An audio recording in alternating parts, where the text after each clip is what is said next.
Without further ado, we'd like to open it up for questions, as I'm sure many of you have those. Hands up.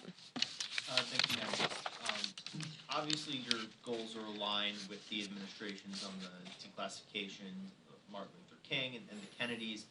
How would you handle if you end up, whether it's President Trump or Attorney General Bondi or DNI Gabbard, if they disagree with what you're looking to declassify on a certain topic, whether it's UAPs or 9/11 or something like that? How would you handle if there's some stuff that they don't necessarily want to declassify? Well, certainly, I think that they'd be supportive, being that they're advocating for this. But also, I want to remind the American people that this is bipartisan. There's also Democrats that are looking into answering these very questions.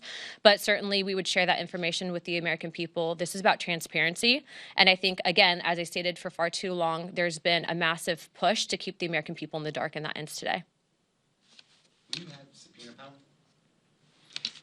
Chairman? The task force does not have subpoena power. I do. The task force is going to be subsidiary of the full oversight committee. So if we have to issue one, Congresswoman Luna, we'll discuss it and we'll take appropriate action. But in full transparency, we have a great working relationship, as I stated earlier, with the White House, with the DOJ, with the Secretary of Defense, and the Secretary of State.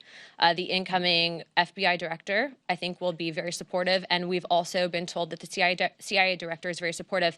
To put it in perspective, I think that this issue transcends not just one administration, but multiple administrations, and it hasn't been until now that we've been able to get people actually in positions of power that will push for transparency.